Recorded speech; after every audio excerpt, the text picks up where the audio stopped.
Torch Talk. My buddy Dan, he posted like, let's see your glass fish on Torch Talk. And then I posted one of my soft glass fish, found out we only lived an hour and a half away from each other. They're looking for apprentices at Blaze1. And I was like, oh, I want in on that. And did the interview, got my apprenticeship, and I worked there for about 2 years before going solo. That was all she wrote, all because of a fish. I'm Steve, and welcome to another exciting Elev8, where we sit down with some cool ass artists in this industry. First, we have this really cool ambassador program. You can join as an Elev8 doll or an Elev8 gent, and it's really awesome. You get to help us build Elev8. It's super unique, super special, and you're really a part of something special. Check out Elev8ambassador.com to learn more. Another cool thing we have is our Elev8 Veterans program. I'm really honored to be a part of it. Teresa helps run it, and it's super awesome. We get to rehabilitate and reacclimate veterans into society our way. And you know what? I think we're doing it right. Go check it out at Elev8veterans.com. Third, there's Elev8 Bingo. It's super cool, super fun, and we get to show you more of what we do. And on top of that, every game there's a chance to win $50 credits for Elevate8glassgallery.com. Go check it out. And now let's roll into this super awesome Elev8. Right on. Welcome to Elev8. We got NS Glass here today, and thank you so much for joining us. Oh, thank you for having me. How are you doing today? Super fabulous, because I'm here with you, and it's the highlight of my day, and it's great. It's the morning, and I get to start it out this way, so fucking A. Oh, yeah. My first question, you've seen these, which thank you, is how the freak did you get into this glass? Because you got to be a bit crazy, and I say that, but man, us glass blowers, it's fucking hard, and it's the truth. It is. You do got to be a little bit crazy to do it. Yeah. So how did you get into this? When I went to high school, I was like big into ceramics, so I was putting like little pieces of glass at the bottom of my pieces, so like the glaze would flow through the cracks. And then I got turned on to Chihuly from my art teacher, and it was like, I want to do that shit with soft glass. And then I went to college for diesel tech, and they ended up having a glass blowing elective for soft glass, and I took it. I dropped out of diesel tech, started blowing soft glass full time, and then I got an apprenticeship from my buddy Dan at Blaze1, and then that was all she wrote, all because of a fish. And how long ago was this that you actually got into glass? You say in high school. I'm 44, and you know, when I look at you, you look about like 18. You look very young. I'm 24 now. 24? Okay, well, you're doing great. You still look I'm like I would card you at a store for cigarettes or something. So I'll take you. I get that everywhere. There's like a walk into, or like, let me see your ID. So you've been doing this when did you 6 years now, 5 years? I've been doing soft glass for about 6. I've been on the torch for 4. My 4-year anniversary is going to be on 4/20 coming up. Nice. And so how exactly did you get the transition from the soft glass into the boral world? So it was actually on Torch Talk. My buddy Dan, he posted like, let's see your glass fish on Torch Talk. And then I posted one of my soft glass fish, found out we only lived an hour and a half away from each other. They're looking for apprentices at Blaze1. And I was like, oh, I want in on that. And did the interview, got my apprenticeship, and I worked there for about 2 years before going solo. Hell yeah, that's nice. Do you find that working in that environment as an apprentice helped you grow maybe quicker than if you learned on your own or even took classes? I did a little bit of both. So definitely 100% the apprenticeship set me up. Started with inside out pieces, and as we all know, inside out's like a pretty big pain in the ass. So like learning the cane, the dichro prep, how to like implode the frit and all that, like right off the bat, I feel helped me more than absolutely anything. Right. Yeah, definitely like the inside out. I'm so appreciative. I hate doing inside out now, but I'm very appreciative that I learned that. Yeah, it's a lot of work to do it, and I feel it's a old school technique. You know, I'd like to think of it as, and here we got a young artist doing doing it and learning it, and it teaches you a lot of heat base, how to get the stuff in there, and I don't know, it's pretty cool. Oh yeah, and like keeping mind of your wall thickness, like making sure everything's melted in, so that way if you like run something through the tube, it's like you don't feel all the little bumps and ridges. Like it was a trip. It took a while. Yeah, it's not easy.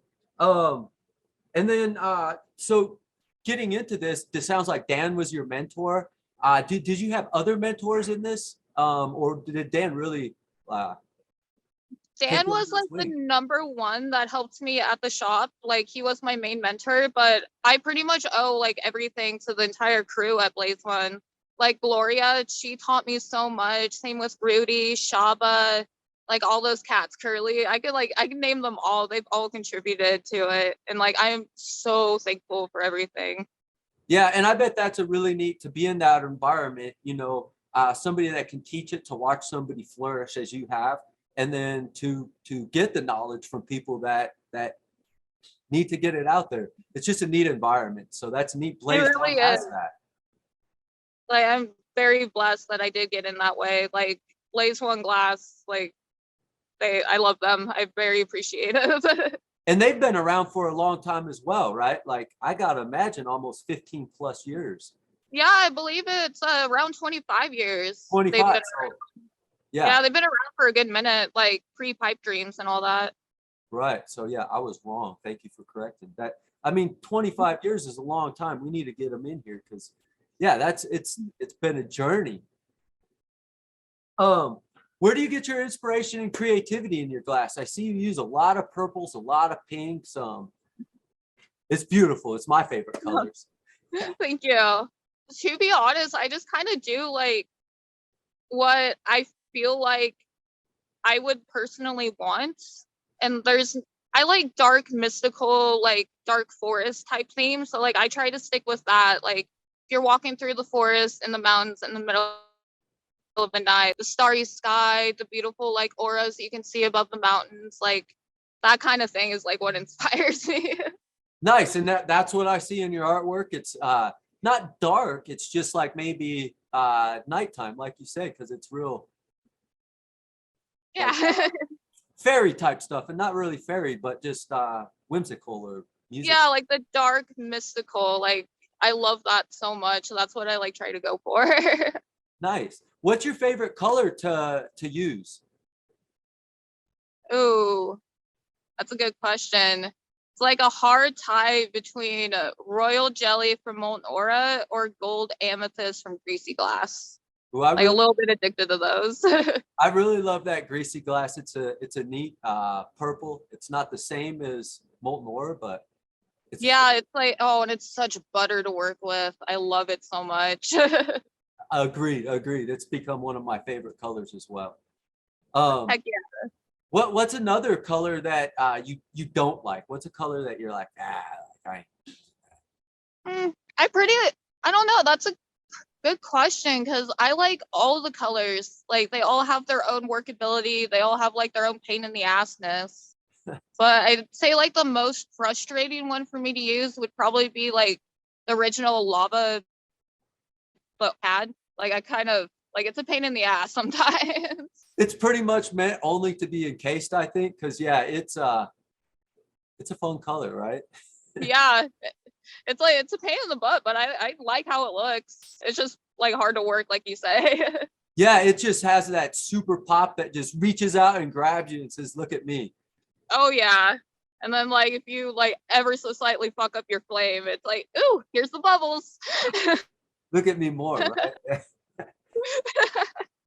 uh, what's your favorite technique that you like to use? Knowing what you know in your career so far. If you only had one technique, you really had to I gravitate think towards. I like doing the moons the most because I have like a really fun time with them. But I've been recently doing like this coral thing. I've Like I'll seen send that. you a picture, like where you like just kind of stack things on top of each other and then melt it in. Like that's been a really fun one. Neat. How did you get into that? But I don't know. It's just like something like I've always seen and I wanted to like add my own tie to it because like you go to the store, you'll see like all those like little fish sculptures or like whatever. Like I've liked those and I wanted to like add my own twist to them. So like started doing like I actually have one right here. Like these guys. Yeah.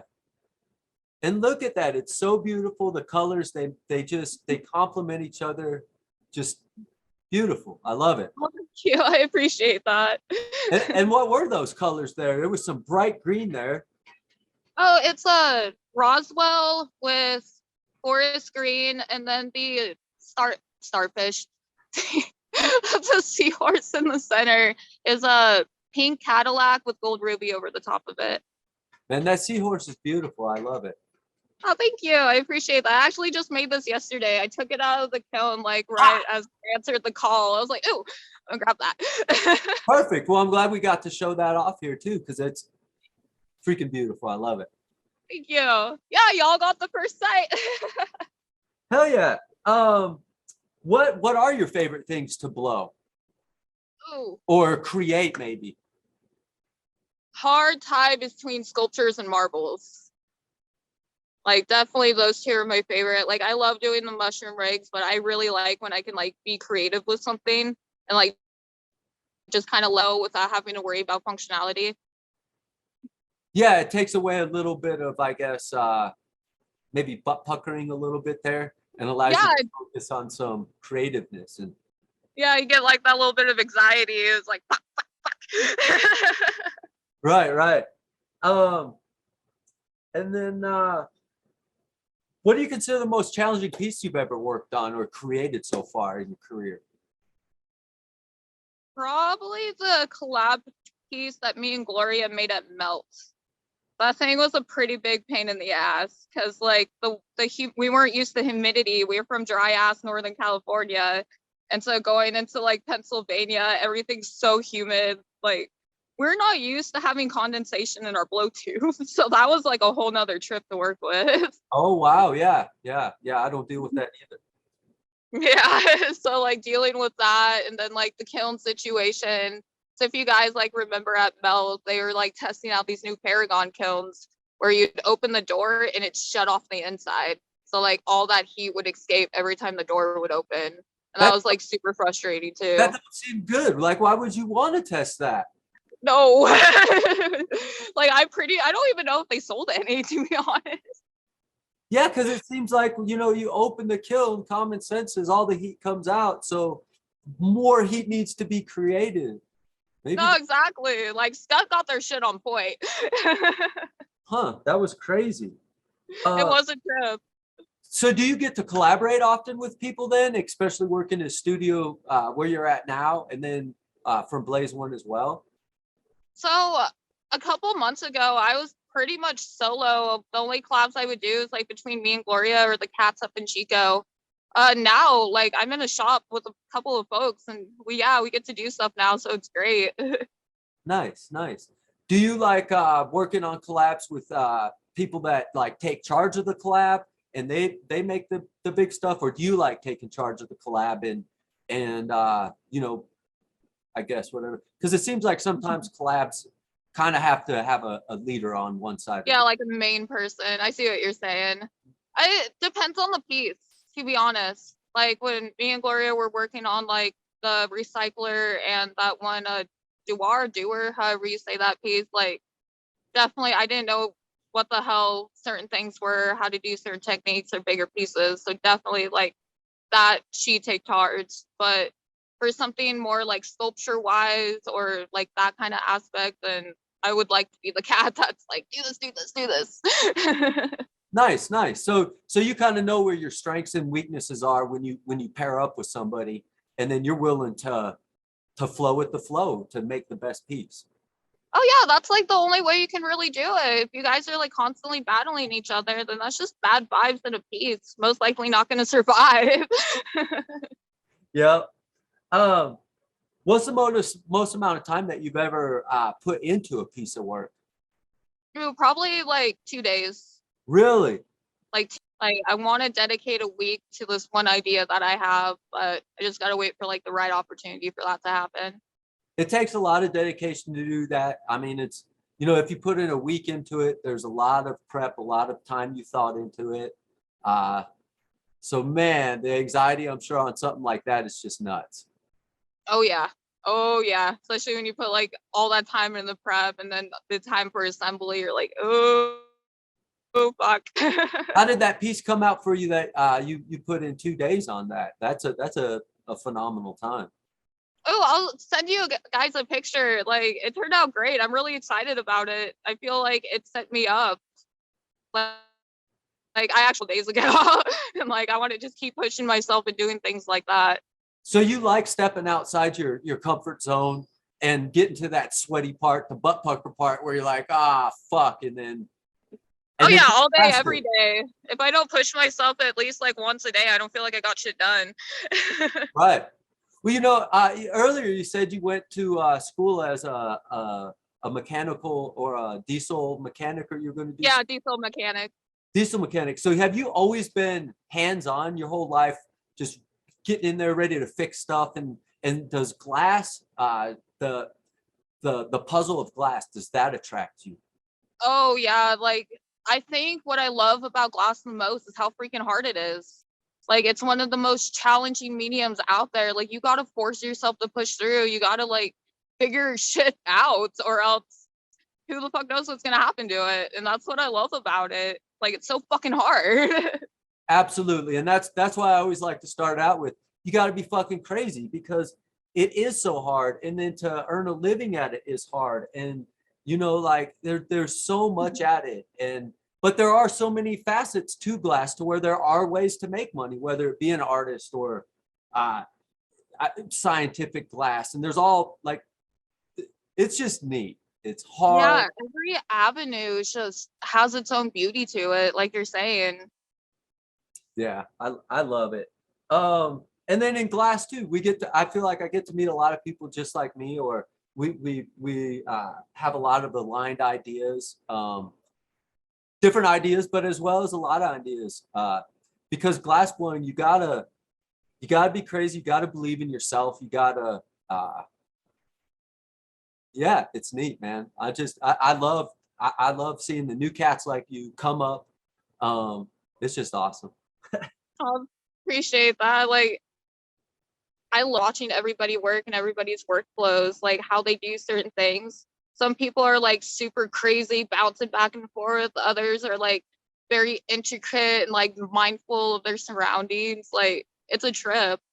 It's like a dance, right? It could be like a salsa dance or a waltz or something, and each blower kind of does their dance, and it comes out in their work slightly different as well. Yeah, exactly. Like it's so fucking beautiful.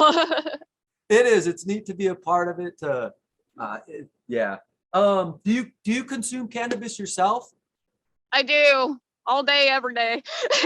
Do you prefer the flower, the concentrates, or the edibles, or do you prefer the whole thing? I don't do edibles much, but I actually haven't had a dab in about a week. I used to be like really hard on dabs, like a gram, half a gram a day. But now it's like I've just been smoking flower this last week, and I probably enjoy it more now because like I'm not getting like too stoned, like, huh, what am I gonna do now? Yeah, there is like that happy medium, and like I definitely like to get stoned, and it's easy to get there too. But there's a nice happy high where it's like good. Yeah, you just gotta find that nice little middle point where it like accentuates the creativity but doesn't like make you too anxious. Right, and that's one thing I hear a lot sometimes, people who don't consume, is the anxiety. And that can be, maybe it's too much, even if it's one hit, that might be too much for anxiety, or the strain or something. Oh, of course, like it affects everybody's minds differently. Like just because one thing's good for somebody doesn't mean it might be good for another. Absolutely, and that's cannabis. If you don't use it, who the fuck cares? It's Exactly. Like we all have our vices. yep. Some are running, some are smoking weed, others are not the greatest, but it is what it is. Do you have any hobbies outside of glass that or is glass like a sucker of all time? Glass is pretty much number one, but well, I should say I take that back. My kid one. Glass is number two, and then 4x4. I love going four wheeling. Like that's my favorite thing. And then succulents. I'd say like those four things.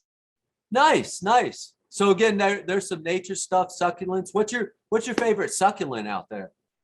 Oh, probably, I don't know. That's a black aeonium, probably. I just love how those look. I'm gonna have to find out what it is. We're gonna have to post it up here so when you say it, we all know what it is because I don't have a clue. It's like it looks like a black flower, but it's not a flower, it's a succulent. Neat. Yeah, succulents are neat plants. They're just different. Yeah, they're like not hard to kill. I like that about them. Yeah, it's definitely a good thing. When you consume, do you consume out of your own pieces? Do you have a collection of other people's pieces, or I don't know? I have a lot of other people's pieces, but it really just depends where I'm at. If I'm at home, then it's like probably one of my old Blaze One bongs, or like I have a JBD bong I got like a while ago and like using every now and then. But if I'm here at the shop, then it's probably like a pipe that I fucked up, so I'll smoke out of it or something like that. So you get in Maybe line, a second. you get in line like a typical blower, where if it breaks, then finally you get to use it or keep it or something. And Exactly. Like I keep my seconds for me. yes, do you ever give them away or sell them as a pseudo name or something like that? No, I don't sell them, but I'll definitely like give them to friends or whatever. Nice. Like I won't sell them though. Nice, and that's a big thing, you know. As a glass blower, that's a hard thing to do because it's hard. Then you have the learning curve, and then you know as you grow, your skill set grows, so you have to grow. And if you put out something that breaks on you, it's almost like you're being held back. So you got to keep that growing. And oh, glass, I love it. No, exactly. Like if you send a piece to somebody and it arrives broken, it's like it's a disheartening because they're super and yeah, it's broken when they can't even use it or anything like that. What can we look forward to in the future from you? Oh, everything. I'm not sure. Like I want to really progress my sculpting. I want to get into milling making more. I'm actually taking a baby class here coming up. A So baby I'm like, class? yeah, Bear River is hosting a class with Stephen Bamey, and we're gonna do like milliphory. So I'm really stoked. Ooh, that sounds like a good deal. Good deal. Yeah, it's gonna be dope. I'm stoked. Have you got to do any millies before yet? I have actually. So a little bit ago, I went up to Arcata and I was working with Mike Warren, and so like I got to learn Millie. Sorry, my phone's about to die. No, that's I okay. don't plug it in. I originally learned Millie from Mike Warren, and like every now and then I would like make a little bit of something for me or my piece, but that's about it. Nice. Do you find you still have the same passion and desire for glass today as when you first started this? I think I am more passionate now than I was before. Like definitely when that bug bit, it bit hard and it did not let go. And it's still biting and going. Yeah, it's just it keeps going and going. I don't know if I ever will lose that passion. I hope I don't because I freaking love it. Yeah, I like that. And yeah, I can't say if you will or not, but I hope you don't. Your art shows that like you're freaking on fire and you're running with it. So I love it. Oh, I really appreciate that. Thank you. Oh yeah, it's the truth. Do you I guess where's the best place that we can follow you, see your new work? Do you have, is it Instagram, Facebook, website? What's the best place to see you and your new up and coming stuff? Definitely Instagram. Like I'm slacking a bit on my website. I am at ns.glass on Instagram, and then my website is nsglass.art. Those two, like, probably the number ones. I do post like on my Facebook, but I need to post more, definitely. And you know, that's the thing that a lot of blowers, you know, a lot of blowers are in it for the art, not for the marketing, not for the sales. But when you become a glass artist, guess what, motherfucker, you got to do it all. And so it's hard. Like, that's the thing about being self-employed. Yeah. Like, you gotta hit every aspect of everything. Yeah, and that's it. Like self-employed is great, but man, it's a lot to it. Yeah, there is. That's for sure. Well, NS Glass, thank you so much today for hanging out. This was a super pleasure. I had a phenomenal time, and hell yeah. No, well, I thank you guys for having me. Like, it's such an absolute honor. Like I said, I watch all the interviews all the time, and it's like, oh my gosh, like you guys want me on there? Absolutely. You're a part of the industry, and again, man, I want to know all these crazy cats out there because it's fucking hard, and it again, I do this for me, and I got to spend a wonderful time here today, start my day rolling, and hell yeah. Oh, thank you. I appreciate that so much. You don't even know. Oh my God.